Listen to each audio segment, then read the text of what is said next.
Hey Opal fam, welcome to Opal.Connection. My name's Aaron. Thanks for stopping in. Today we're going to cut some Cooper PD crystal opal and some black opal from Lightning Bridge. It's going to be awesome.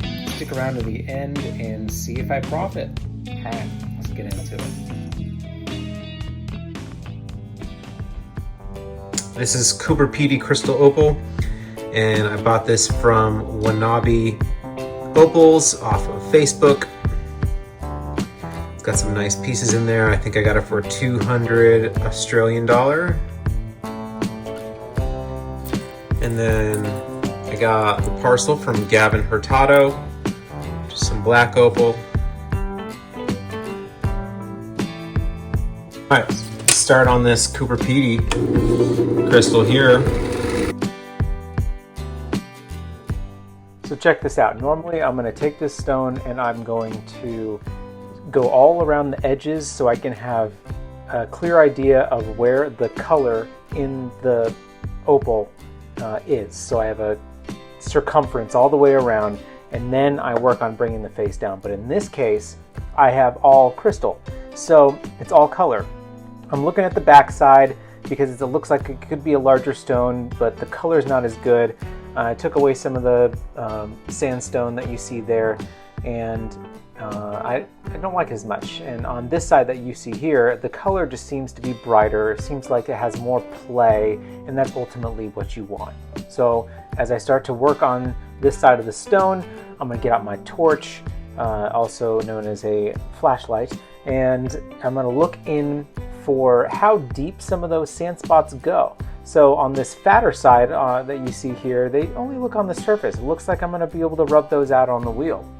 But when I'm looking at this little bigger piece, wait for it, look there. Ooh, rewind it if you didn't see it. That is a much deeper spot. So that right there indicates that I'm going to need to rub it all the way down on that side, or I'm going to splice it. So I'm going to take a stone right there where I'm outlining, and I'm just going to splice it with my lapidary saw right there, and then I'm going to try and roll out that edge. But in the meantime, I'm going to see about the face of my stone where I'm thinking, and I'm going to kind of try to get some of that sand out. Just to make sure that I'm getting the right color bar, because with opal, you never know.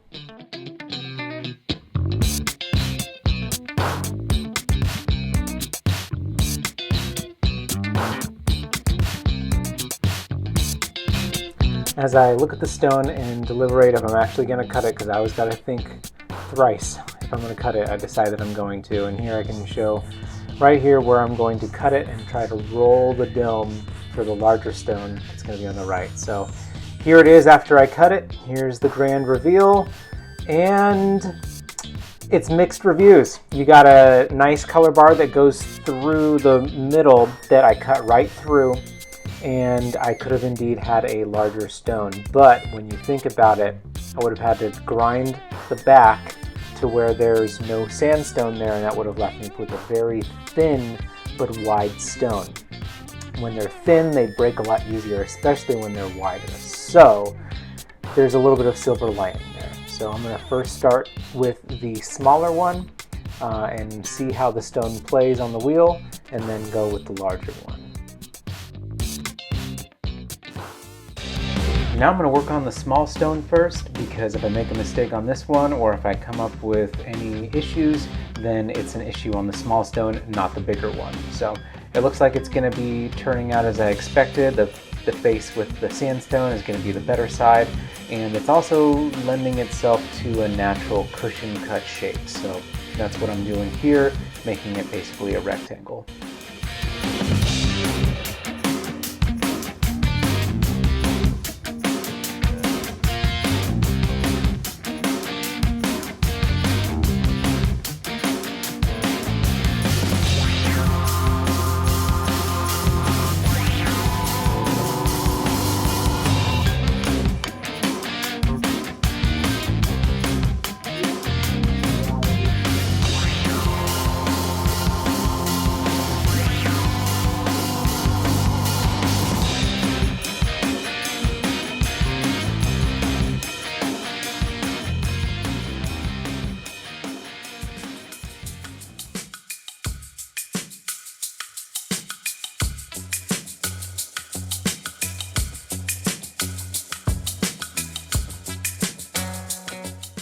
So now that I've worked on the small piece, I know that this side here that's showing is going to be the side that I want to round and dome and polish because it's showing the better color.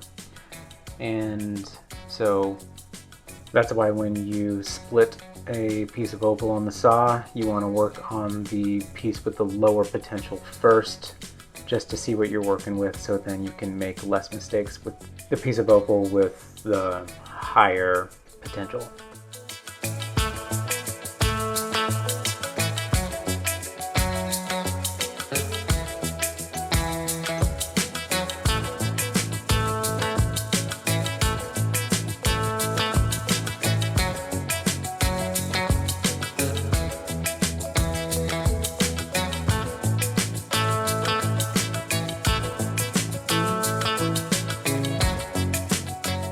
So now we've turned our piece of Cooper Pedy into two rubs. Basically, you've outlined the color bar, you've slightly domed it, given a rough shape, and it's ready for the dop stick.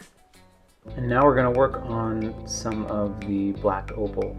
So most gemstones are rare, but black opal, it's in a league of its own. And I am so fortunate and feel so blessed to be able to work with this gemstone. Out of all the opals mined worldwide, less than 1% are actual true black opals, and almost all of those come from one place on Earth, Lightning Ridge, Australia. So what makes it so extraordinarily special is its dark body tone, and there's a scale that goes from N1 through N9, and that is from the blackest of black opal to the whitest of white opal. And black opal is N1 through N4. Now, the deep background makes that play of color explode, sort of like fireworks against a night sky, and finding one is like winning the lottery. And for every ton of rock mined, only a trace might hold gem quality opal. And a stone with vivid color across the entire face is incredibly rare and special. That's why black opals are called the king of opals.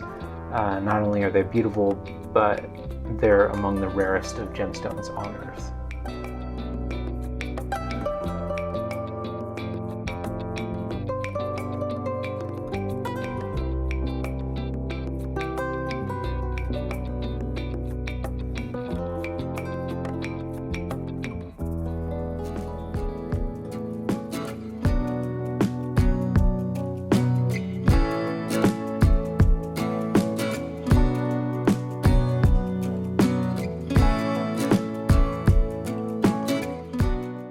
One of the people I know in Lightning Ridge, Australia, who I get some of my opal from, told me once that 1% of the opal that comes out of the ground has color at all. And then 1% of that 1% is black opal.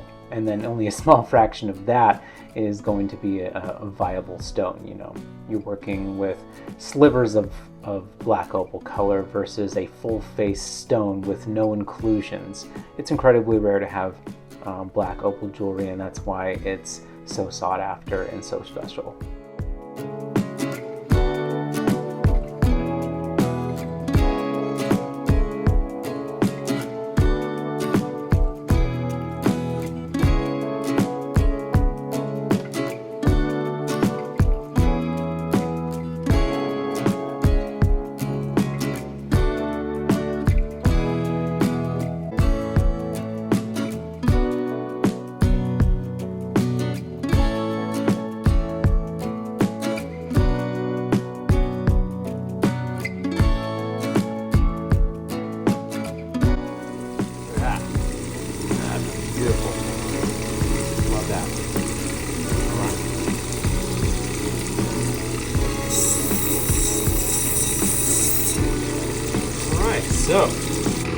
So let's put these on the dop stick, see where it goes.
that I've done my fine shaping on the 280 and 600 Nova Grit wheel and then rough polished with the 1200 grit, I now use cerium oxide powder mixed with water to create a paste, and then I put it on this felt wheel here.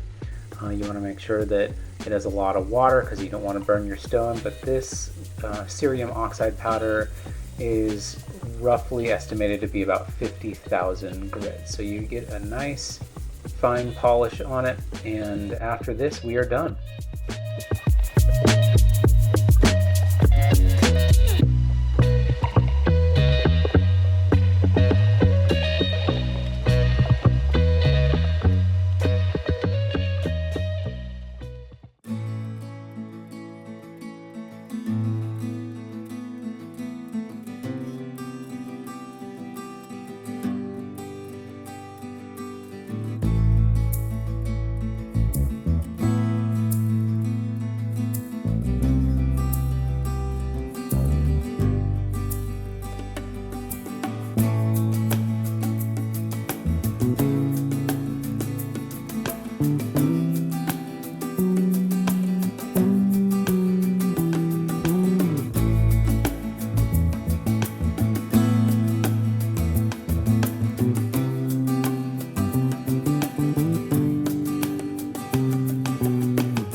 Thank you for sticking with me through that journey. That was awesome.